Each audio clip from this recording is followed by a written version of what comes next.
বিদ্যুৎ খাতে যে চুরি হয়েছে, এনার্জি খাতে যে চুরি হয়েছে, সেটা সবাই জানে। বহু মানুষ কিন্তু শহর ছেড়ে গ্রামে চলে যাচ্ছে, কারণ এখানে ঢাকা শহরে আর তারা ঠিকতে পারছে না। কোথায় যাবে মানুষ? মানুষের তো দাঁড়াবার জায়গা নেই।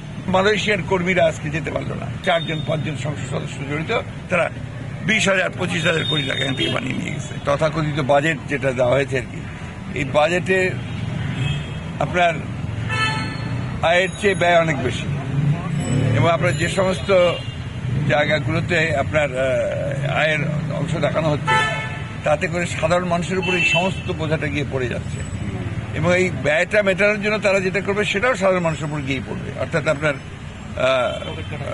পকেট কাটার জন্য। এবং এটা আনছে আপনার বিদেশ থেকে অনুদান অথবা ঋণ, আর সেই সঙ্গে আবার আপনার ব্যাংকগুলো থেকে আপনার ঋণ নেওয়া, সবটাই গিয়ে পড়ছে মানুষের উপরে।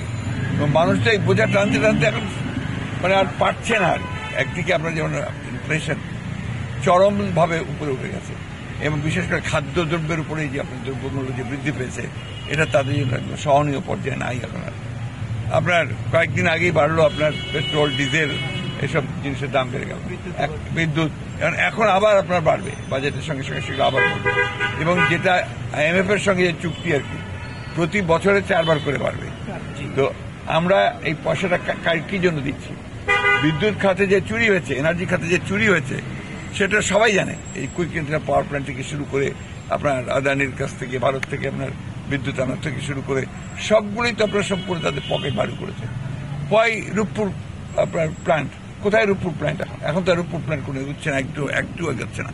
কোথায় গেল আপনার সেই পায়রা বন্দর, সেই বন্দরের কাজগুলো কোথায় গেল?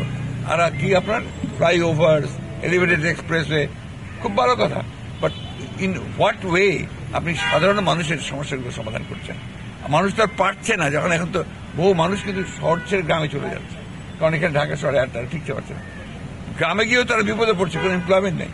এখন এই বাজেটের মধ্যে সবচেয়ে বড় আপনার সমস্যা যেটা, সেটা হচ্ছে যে এখানে এমপ্লয়মেন্ট জেনারেট করা, ক্রিয়েট করার মধ্যে কিছু নাই।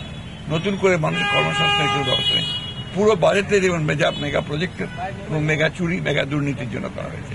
সুতরাং এই বাজেটকে শুধুমাত্র তথাকথিত ভাষায় গণবিরোধী বলবো না, এটা আসলে বাংলাদেশ বিরোধী বাজেট হয়েছে। যারা ন্যায় পথে চলে তাদের উপরে সমস্ত চাপটা পড়ে যাচ্ছে, যারা অন্যায় করে তাদের উপরে এখানে কোনো কিছু হয় না। এটা আপনারাই লিখছেন প্রতিদিন, প্রতিদিন কি করে একজন সরকারি কর্মকর্তা যে হাজার হাজার কোটি টাকা সম্পদ তৈরি করে, কি করে একজন সাবেক আপনার সেনাবাহিনীর চিফ, সে কি করে আপনার এত সম্পদ তৈরি করতে পারে? এটা দেখলাম দুটা ঘটনা, এরকম প্রত্যেকটা ঘটনা আপনার হাজার হাজার, যেখানে চারদিকে তাকাবেন। এই যে আমরা মালয়েশিয়ার কর্মীরা আজকে যেতে পারলো না, কেন পারল না? সরকার ব্যর্থতার জন্য, গভর্নেন্সের চরম ব্যর্থতা। অথচ দেখেন, যেটা পত্রিকায় অনেকে আপনারা লিখছেন যে 4-5 সংসদ সদস্য জড়িত, তারা 20,000-25,000 কোটি টাকা এখান থেকে বানিয়ে নিয়ে গেছে। কোথায় যাবে মানুষ? মানুষের তো দাঁড়াবার জায়গা নেই।